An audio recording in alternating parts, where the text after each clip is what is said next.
Мирби? Мирби! Что? Где видосы? Я тут кое-что нашел, смотри. Я и мой смартфон. Ючу, как народ, с вами Мирпс, и я зависим от смартфона. Думаю, как и большинство из вас, ведь основной трафик с канала идет со смартфонов. Что смотришь? Мирпса. Я тоже. Вы же знаете эти моменты, которые в основном высмеивают, когда чуваки приходят на вечеринку и сидят в телефонах. Вот же лойки, а я же тоже так делаю, блядь. Вообще, я стал зависим от смартфона только из-за соцсетей. Я по серьезу, когда просыпаюсь, первым делом читаю комментарии. До сих пор. Даже сейчас я отвлекся от видео. Отстань! А что насчет тех ужасных моментов, когда телефон отскакивает от кровати? У меня это произошло недавно, и это было чрезвычайно странно. Я, не предвещая беды, сел за компьютер и кинул телефон на кровать. Чтобы вы понимали, она не плоская, она имеет стеночки.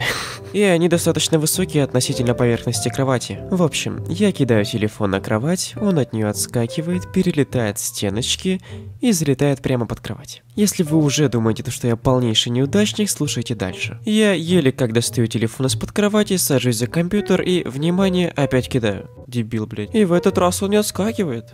Он проваливается в щель. А знаешь, вылазь сам, а?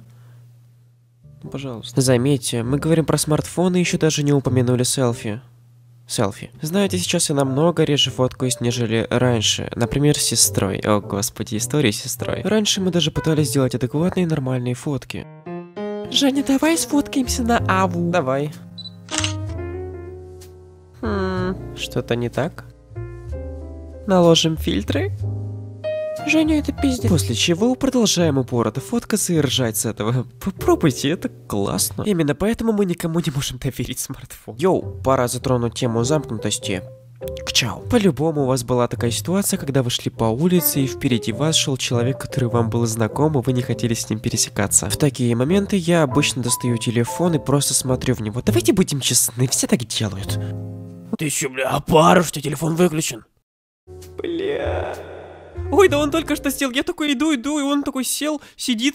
Можно я уйду, да? Что? Не жизненно? Ну хорошо. Как насчет тех моментов, когда ты ищешь смартфон, а он у тебя в руке? Смартфон. Я опять потерял смартфон. Окей, Google, что делать, если... Бля. С появлением смартфона я стал сильно прокрастинировать. Когда я весь день сидел за компьютером и иду уже спать, я не иду спать. Я беру телефон и ложусь в кровать, а потом сижу еще до 5 утра. И только тогда, когда цвет моих глаз сливается с цветом моих волос, я ложусь спать. Абсолютно не понимая, что я делал в смартфоне. Из-за того, что я трачу много времени на всякую фигню, мне становится грустно. Как это работает? Стоит вообще упоминать момент, когда телефон падает тебе прямо на лицо? Любви на расстоянии не существует. Вообще-то дофигища ситуации, но это первые, которые пришли мне на ум. И это все. Ставьте лайки, подписывайтесь на канал, также ставьте колокольчик и пишите комментарий. Вау.